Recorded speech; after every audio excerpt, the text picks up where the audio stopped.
അസുരതാണ്ഡവം. രചന നുസ്രത്ത് ബാനു. അവതരണം ഷാഹുൽ മലയിൽ. എഡിറ്റിംഗ് ഷെരീജ് പൂനൂർ. ഇല്ല, വരും. എന്റെ തേവേട്ട് നിനക്കറിയില്ല. മനസ്സിൽ സ്വയം ആശ്വസിച്ചുകൊണ്ട് നിലത്തേക്കിരുന്നു പാർവതി. മണിക്കൂറുകൾ കടന്നുപോയി. അവൻ വന്നു പോയതിനു ശേഷം ആ മുറിയിലേക്ക് ആരും തന്നെ വന്നിരുന്നില്ല. ആരോ കഥക തുറക്കുന്ന ശബ്ദം കേട്ട് അവൾ പതിയെ നോക്കി. തനിക്ക് കഴിക്കാനുള്ള ഭക്ഷണം കൊണ്ടുവരുന്ന അവന്റെ അമ്മയെ കണ്ട് പാർവതി മുഖം തിരിച്ചു. രേണുക അവളുടെ അടുത്തേക്ക് ചെന്നിരുന്ന് കയ്യിലെ പാത്രം അവൾക്ക് മുമ്പിലേക്ക് വെച്ചു. അവളുടെ മുടിയിലൂടെ തലോടി. മോളെ കഴിക്ക്, വിശന്നിരിക്കുന്നതിൽ അർത്ഥമില്ല മോളെ. എന്നാൽ അതിൽ കുറച്ച് വിഷം കൂടി ചേർത്ത് തരായിരുന്നില്ലേ? ഇത്രയും വലിയ ചതി എന്നോട് ചെയ്തിട്ട് എങ്ങനെ കഴിയുന്ന എൻ്റെ മുമ്പിൽ ഇങ്ങനെ വന്നു നിൽക്കാൻ? ദേഷ്യത്തോടെയും സങ്കടത്തോടെയും പറഞ്ഞുകൊണ്ട് അവരുടെ കൈ തട്ടിമാറ്റി പാർവതി. മോളെ, ഈ അമ്മയോട് മോൾ ക്ഷമിക്കേ. മോളുടെ അവസ്ഥയിൽ അങ്ങേയറ്റ അമ്മയ്ക്കും വേദനിക്കുന്നുണ്ട്. പക്ഷേ എന്നെ കൊണ്ടൊന്നും ചെയ്യാൻ കഴിയില്ല. വിവാഹ ദിവസം മണ്ഡപത്തിൽ നിന്ന് ഈ അവസ്ഥയിൽ വന്നിരിക്കേണ്ട ഗതികേട് അനുഭവിച്ച ഒരമ്മയാ ഞാനും. മോള് കരുതും പോലെ സ്നേഹം കൊണ്ടും ഓടുന്നൊരു മകനല്ലാവൻ. ചെകുത്താന് പിറന്ന ഒരു ചെകുത്താൻ തന്നെയാണ്. മോൾ ആദ്യം ഇഷ്ടമാണെന്ന് അവനോട് പറഞ്ഞ ദിവസം അവൻ എന്നിൽ തീർത്ത പ്രഹരം കാണണോ മോൾക്ക്? പറഞ്ഞുകൊണ്ട് തന്റെ കാലിലെ മുട്ടിന്റെ ഭാഗം വരെ സാരി മാറ്റിയവർ. പൊള്ളിയതും കത്തികൊണ്ട് മുറിവേൽപ്പിച്ച പാടുകളും കണ്ട് പാർവതി അവർ അതിശയത്തോടെ നോക്കി. മോൾ ആദ്യയെക്കുറിച്ച് പറയുമ്പോഴും മോളുടെ നിശ്ചയം നടന്നപ്പോഴും എല്ലാം ആ ദേഷ്യം അവൻ തീർക്കുന്ന എന്നോടാണ്. അവനെ പ്രസവിച്ചു എന്നുള്ളൂ മോളെ. ഒരമ്മ എന്ന പരിഗണന പോലും അവനില്ല എനിക്ക്. അവൻ്റെ അച്ഛനെ പോലെ അവനൊരു ക്രൂരനാ. ബന്ധവും സ്വന്തവും മറ്റൊരാളുടെ മനസ്സും അറിയാത്ത ചെകുത്താന്മാരാ മോളുടെ അമ്മയ്ക്കറിയാം. അതുകൊണ്ടല്ലേ മഹാദേവനെ നഷ്ടമായിട്ട് ഈ പടികേറി അവൾ വരാതിരുന്ന്. അവരാരാധിക്കുന്ന ത്രിമൂർത്തികൾക്ക് വേണ്ടി മനുഷ്യനെ പോലും ബലി കൊടുക്കും. മന്ത്രവലയങ്ങൾ കൊണ്ട് കണ്ടുപിടിക്കാൻ കഴിയാത്ത വിധം കാഴ്ചയെ മറച്ചു വെക്കും. ചെകുത്താന്മാരാ മോളെ. ഇവിടെ നിനക്ക് മുമ്പിൽ ഈ അമ്മ നിസ്സഹായ. പറഞ്ഞുകൊണ്ട് രേണുക പാർവതിയുടെ കാലുകൾ പിടുത്തമിട്ടു. അയ്യോ, എന്തായി കാണിക്കുന്നത്? എനിക്ക് മനസ്സിലാവും. പക്ഷെ എന്തൊക്കെ സംഭവിച്ചാലും എനിക്ക് ഉറപ്പുണ്ട്, എൻ്റെ ദേവേട്ടൻ വരും. ഈ ഭൂമിയുടെ ഏത് കോണിലാണെങ്കിലും ഈ പാർവതിയെ തേടി എൻ്റെ ദേവേട്ടൻ എത്തിയിരിക്കും. പറയുമ്പോൾ പാർവതിയുടെ വാക്കുകളിൽ വല്ലാത്തൊരു ദൃഢതയുണ്ടായിരുന്നു. അന്നത്തെ രാത്രി പുലരുവോളം ആദ്യം നന്ദിനി അവരെ കൊണ്ട് കഴിയുന്ന എല്ലാ ഫോഴ്സും വെച്ച് അന്വേഷിച്ചു. പക്ഷെ പാർവതിയെക്കുറിച്ചൊരു വിവരം കിട്ടിയില്ല. രാവിലെ ഒരു അവശതയോടെയാണ് ആദ്യം നന്ദനും ദേവപ്രസ്ഥത്തിലേക്ക് കയറി ചെന്ന്. പൂർണിമ വിളിച്ചു വരാൻ പറയുമ്പോൾ എന്ത് മറുപടി പറയുന്ന അറിയില്ലായിരുന്നു അവർക്ക്. ഒറ്റ ദിവസം കൊണ്ട് ആദിയുടെ മനസ്സ് വല്ലാത്ത താളം തെറ്റിയ പോലെ തോന്നി നന്ദന്. അത്രത്തോളമായിരുന്നു അവന്റെ പ്രവൃത്തികൾ ഓരോന്നും. തറവാടിലേക്ക് കയറി ചെല്ലുമ്പോഴേ കണ്ടു അവരെ കാത്തു നിൽക്കുന്ന പോലീസ് ഉദ്യോഗസ്ഥരെയും രണ്ട് ചെറുപ്പക്കാരെയും. അവരെ കണ്ടപ്പോഴേ ആദിക്ക് മനസ്സിലായി ഇന്നലെ ഫോട്ടോഷൂട്ടിന് വന്നവരാണെന്ന്.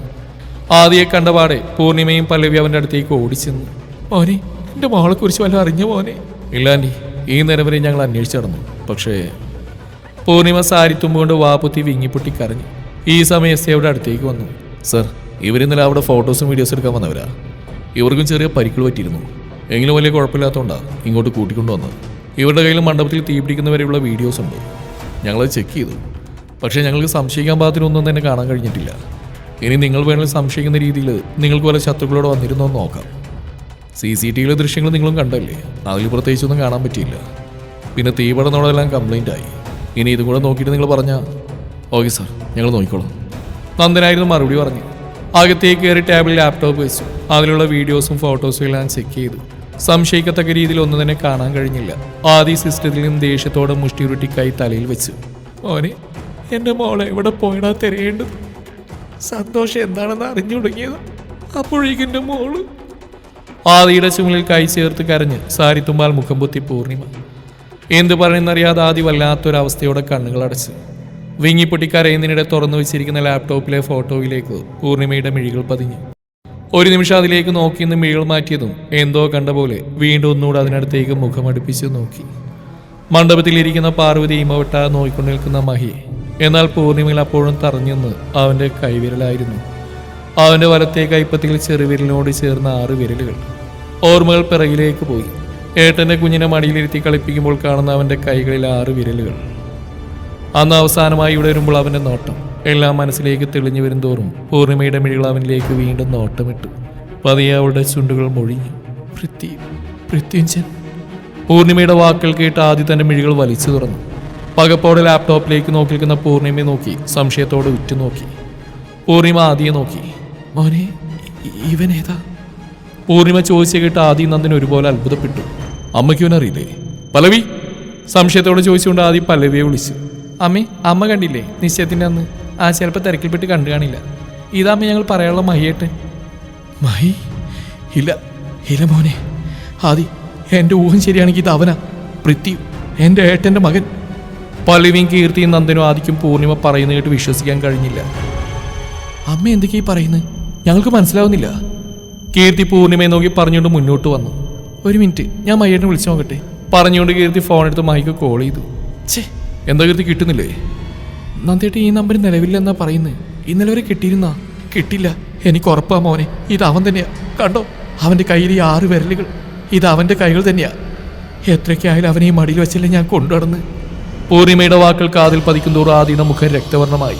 പേരൂർമാനായെന്നല്ല, ഏത് പാതാളത്തിൽ കൊണ്ടുപോയി ഒളിപ്പിച്ചാലും എന്റെ പാർവതിയെ കൊണ്ട് ഞാൻ ഈ പടി കയറും. അവന്റെ മുഖം ഒരു അസുരനെ പോലെ വന്യതയോടെ തിളങ്ങി.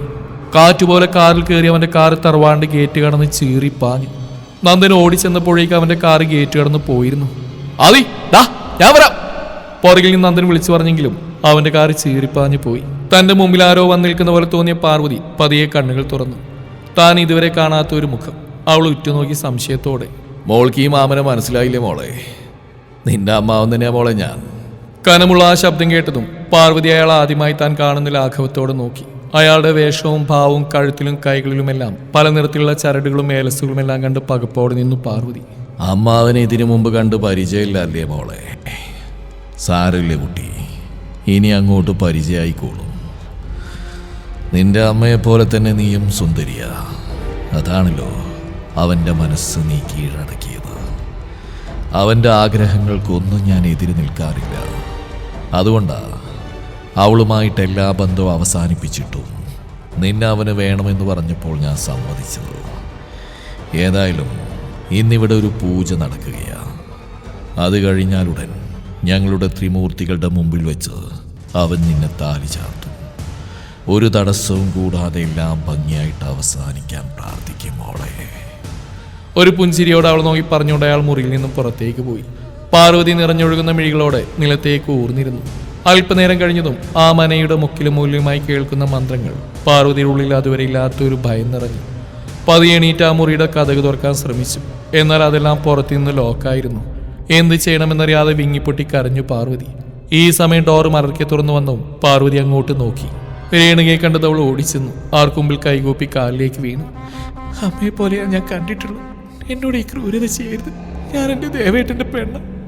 എല്ലാ അർത്ഥത്തിലും ഒന്നായവരാ ഞങ്ങൾ. എനിക്കെൻ്റെ ദേവേട്ടനില്ലാതെ പറ്റില്ല. അയാളുടെ താലി കഴുത്തിൽ വീണ ആ നിമിഷം ഞാൻ എൻ്റെ ജീവനെ ഇല്ലാതെയാക്കും. പൊട്ടിക്കരഞ്ഞു പറയുന്ന പാർവതി നോക്കി അവളെ പിടിച്ചെണീപ്പിച്ചു രേണുക. മോള് പൊക്കോ, എവിടേക്കെന്ന് വെച്ചാൽ ഓടി രക്ഷപ്പെട്ടു. അവിടെ പൂജ നടക്കുക. അത് കഴിയാതെ അവർ എണീക്കില്ല. മോൾ ഓടി രക്ഷപ്പെട്ടോ. ചിലപ്പോൾ ഈ അമ്മയെ അവരെ കൊന്നുകളഞ്ഞേക്കാം. സാരല്ല, ശരി, മോള് പൊക്കോ, വാ. രേണുക അവളുടെ കയ്യിൽ പിടിച്ച് പുറത്തേക്ക് കൊണ്ടുപോയി. അടുക്കള ഭാഗത്തൂടെ പുറത്തെത്തിയതും പാർവതി ചുറ്റും നോക്കി. പേര് പോലെ തന്നെ ഒരു മന തന്നെയാണ്, ചുറ്റും കാട്. പാർവതി രേണുകയെ നോക്കി കൈകൾ കൂപ്പി. ചെല്ല്, സമയം കളയണ്ട. ഇവിടെ നിന്ന് നേരെ പോയി ഇടത്തോട്ടൊരു നടവഴിയുണ്ട്. അത് കഴിഞ്ഞ് 2 വളവ് കഴിഞ്ഞ് വലത്തോട്ടുള്ള വഴി പോകണം. പിന്നെ കുറച്ചു ദൂരം എത്തി ഒരു ഇടുങ്ങിയ വഴിയുണ്ടാവും. അത് കഴിഞ്ഞാൽ താഴ്വാരത്തെത്തും. വഴി തെറ്റല്ലേ മോളെ, കാടാ. രേണുക പ്രത്യേകം പറഞ്ഞു കൊടുത്തു പാർവതിക്ക്. പാർവതി വേഗം അവർ പറഞ്ഞ വഴിയിലൂടെ ഓടി. രേണുക നെഞ്ചിൽ കൈവച്ച് അവൾ പോകുന്നത് നോക്കി നിന്നു.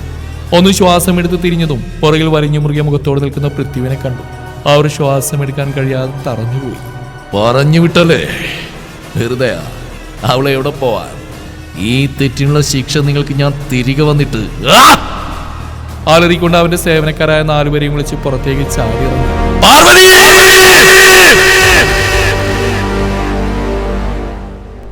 അവന്റെ ആ ശബ്ദം ആ മനയുടെ മണൽത്തരികളെ പോലും പ്രകമ്പനം കൊള്ളിച്ചു. പുറകിൽ അവന്റെ ശബ്ദം കേട്ടതും പാർവതി ശ്വാസമടക്കി തിരിഞ്ഞു നോക്കി. കരഞ്ഞുകൊണ്ട് പേടിച്ചു വരച്ച് എങ്ങോട്ടെന്നില്ലാതെ ഓടി. രേണുക പറഞ്ഞ വഴികൾ പോലും അവന്റെ ശബ്ദത്തിന്റെ ഗാംഭീര്യത്തിൽ മറന്നുപോയി പാർവതി. കാട്ടിലൂടെ എങ്ങോട്ടെന്നില്ലാതെ ഓടി അവൾ. ഒരു തളർച്ചയോടെ കാലുതിന് നിലത്തേക്ക് വീണു പാർവതി.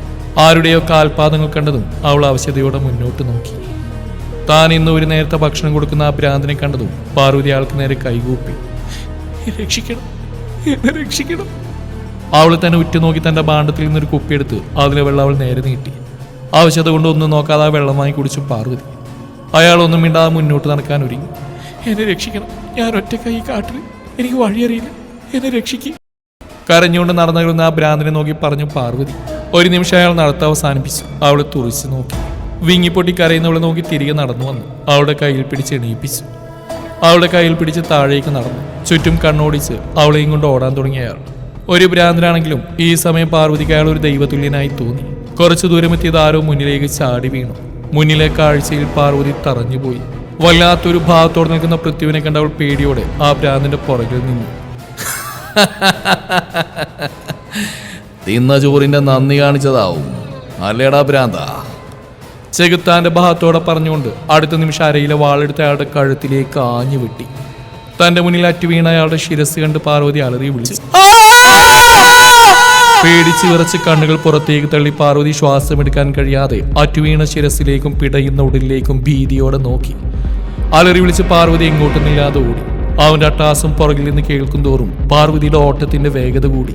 തന്റെ ശരീരം തളരുന്ന പോലെ തോന്നിയിട്ടും പാർവതി ഒരു നിമിഷം പോലും നിന്നില്ല. മുന്നോട്ട് പറ്റുന്ന പോലെ ഓടി അവൾ. തളർച്ചയോടെ നിലത്തേക്ക് വീഴാൻ പോയതും ഇരുകൈകൾ അവളെ തന്നിലേക്ക് ചേർത്ത് പിടിച്ചു. നാസികയിലേക്ക് കയറുന്ന അവന്റെ ഗന്ധവാസ്പർശനവും അറിഞ്ഞ പാർവതി അവനിറുകെ പണന്നു. അവളുടെ ചുണ്ടുകൾ വിറയലോടെ മൊഴിഞ്ഞു. പാർവതി. ആദിയുടെ സ്വരം കാതിൽ പതിഞ്ഞതും അവൾ ആശ്വാസത്തോടെ അവനെ നെഞ്ചിലേക്ക് മുഖം പൂഴ്ത്തി. ദേവേട്ടാ. കൂൾ പാർവതി, നിന്റെ ദേവേട്ടൻ വന്നില്ലേ? ഈ ഭൂമിയിൽ ഏത് പാതാളത്തിൽ നിന്നെ തടഞ്ഞു വെച്ചാലും അത് നിന്റെ ദേവേട്ടൻ കണ്ടെത്തില്ലെന്ന് തോന്നുന്നുണ്ടോ നിനക്ക്? ദേവേട്ടാ. അവളുടെ ചൊടിയിൽ നേരത്തെ ഒരു പുഞ്ചിരി സ്ഥാനം പിടിച്ചു. പെട്ടെന്ന് തന്നിൽ നിന്നെന്തോ അടർന്നു പോകും പോലെ തോന്നിയ പാർവതി പകപ്പോടെ മുന്നോട്ട് നോക്കി. ദൂരേക്ക് തെറിച്ച് വീണ ആദ്യം കണ്ട് പാർവതിയുടെ മിഴികൾ പുറത്തേക്ക് തള്ളി. ദേവേട്ടാ! അലറി വിളിച്ച് അവന്റെ അടുത്തേക്ക് ഓടിച്ചെന്നു പാർവതി. നിലത്ത് നെണീറ്റ് മുന്നോട്ട് നോക്കിയ ആദി ഒരു ചെകുത്താന്റെ രൂപത്തോടെ നിൽക്കുന്ന പൃഥ്വിനെ കണ്ടു. തന്റെ ഡ്രസ്സിലെ പൊടിയൊന്ന് കുടഞ്ഞ് വലിഞ്ഞു മുറുകിയ പാവത്തോടെ നോക്കി. പൃഥ്വിനെ കണ്ട പാർവതിയിൽ കുറച്ചു മുമ്പാണെന്ന് ഓർമ്മയിൽ തെളിഞ്ഞതും അവൾ ആദിയുടെ കയ്യിൽ എറിയ. വാ വേണ്ട, വാ ദേവേട്ട, ഞാനാ പറയുന്നത്, വാ. കരഞ്ഞു പറയുന്നവരുടെ വാക്കുകൾക്ക് ചെവി കൊടുക്കാതെ ആദ്യം അവനെ നേർക്ക് ഓടിച്ചെന്ന് ആഞ്ഞു ചവിട്ടി. എന്നാൽ ഒന്നും സംഭവിക്കാതെ ഒരു ചിരിയോടെ പൃഥ്വി അതിനെ നോക്കി പൊട്ടിച്ചിരിച്ചു. ആദ്യം എല്ലാ രീതിയിലും അവനെ അടിച്ച് വീഴ്ത്താൻ ശ്രമിച്ചു. എന്നാൽ എന്തോ ഒരു പ്രത്യേക ശക്തി തടുത്തു നിൽക്കും പോലെ അതൊന്നും അവന്റെ ശരീരത്തിൽ പോലും ഏറ്റില്ല. ഒരട്ടാസത്തോടെ വീണ്ടും ആഞ്ഞൊരു ചവിട്ടി കൊടുത്തു ആദിയെ പൃഥ്വി. ആദി താഴ്വാരത്തിലേക്ക് ഉരുണ്ടു വീണു. ദേവേട്ടാ! ഒന്നും വിശ്വസിക്കാൻ കഴിയാതെ പാർവതി മരത്തിന്റെ കമ്പുകളിൽ പിടിച്ച് താഴേക്ക് ഊർന്നിറങ്ങി. നിലത്തെത്തി ആദിക്ക് തന്റെ ശരീരത്തിൽ അങ്ങിങ്ങായി പരിക്കുകൾ പറ്റിയിരുന്നു. ദേവേട്ടാ, വാ, നമുക്ക് ഓടിപ്പോ ദേവേട്ടാ. ആദിയുടെ നെറ്റിയിൽ നിന്ന് മുഖത്തൊഴുകുന്ന രക്തം കണ്ട് പാർവതിയുടെ ഉള്ളം പിടഞ്ഞു. എങ്ങോട്ട് പോവാനാ പാർവതി? പൃഥ്വിന്റെ ശബ്ദം കാതിൽ പതിഞ്ഞും പാർവതി പേടിയോടെ തിരിഞ്ഞു നോക്കി. നേരത്തെ അവളുടെ തലവെട്ടിയ വാൾ കയ്യിൽ പിടിച്ചു നിൽക്കുന്ന അവനെ കണ്ട് പാർവതി ശ്വാസമെടുക്കാതെ നോക്കി. എന്നാൽ അപ്പോഴും വിട്ടുകൊടുക്കാൻ ആദ്യം തയ്യാറായില്ല. നിലത്തുനിന്ന് ചാടിയണീറ്റ് അവർ നേരെ ചെന്നു ആദി.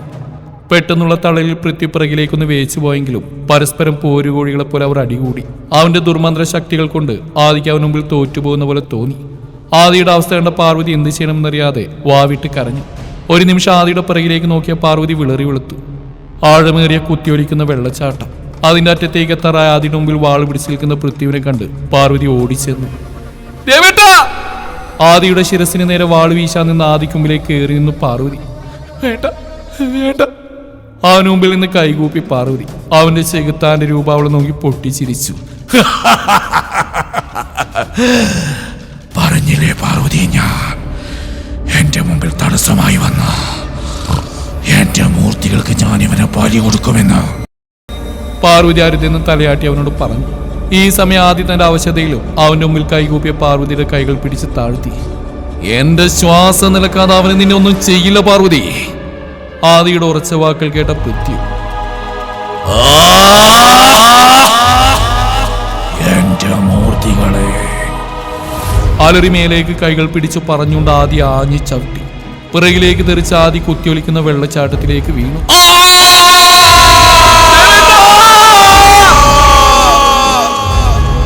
മുന്നിലെ കാഴ്ച തന്നിൽ വിശ്വസിക്കാൻ കഴിയാതെ പാർവതി അലറി. പൃഥ്വി പാർവതിയുടെ കയ്യിൽ പിടുത്തമിടാൻ ഒരുങ്ങിയതും ഒട്ടും പ്രതീക്ഷിക്കാതെ പാർവതി ആ വെള്ളത്തിലേക്ക് എടുത്തിയാടി. പാർവതിയുടെ പ്രവൃത്തി ഒട്ടും പൃഥ്വി ചിന്തിച്ചിരുന്നില്ല. അവന്റെ മുഖം ദേഷ്യത്തോടെ വലിഞ്ഞു മുറുകി. നിമിഷ നേരം കൊണ്ട് അവൻ കൂടെയുള്ളവരെയും കൂടി താഴ്വാരത്തിലേക്ക് കുന്നും പാറക്കെട്ടുകളും ചാടിയിറങ്ങി. ഒരു പാറയിൽ തങ്ങി രക്തമൊഴുകി നിൽക്കുന്ന ആദിയുടെ കുറച്ചൽപ്പം ദൂരെയായി പാതി വെള്ളത്തിലും പാറയിലും തങ്ങി നിന്നു പാർവതി. അവളുടെ തലയിലൂടെ ഒലിച്ചിറങ്ങുന്ന രക്തം അവളുടെ മങ്ങിയ കാഴ്ചയെ മറച്ചു.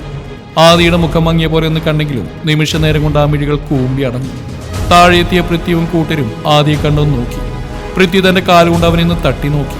വല്ലാത്തൊരു ഭാഗത്തോട് അവനെ നോക്കിക്കൊണ്ട് സഹായികളിൽ ഒരാളിൽ നിന്ന് വലിയൊരു ഇരുമ്പുദണ്ട് വാങ്ങി. ഒരലർച്ചയോടെ ആദിയുടെ തലയിലേക്ക് ആ ഇരുമ്പുദണ്ട് ആഞ്ഞടിച്ചു. ആദിയെ നോക്കി ഒരു പൂച്ചച്ചിരിയോടെ വെള്ളത്തിലേക്ക് ചവിട്ടി തള്ളിയിട്ടു. ശേഷം പാർവതിയെ പൊക്കിയെടുത്ത് തോളിലിട്ട് നടന്നു നീങ്ങി. തുടരും ഈ കഥയുടെ ബാക്കി ഭാഗം നാളെ ഇതേ സമയം.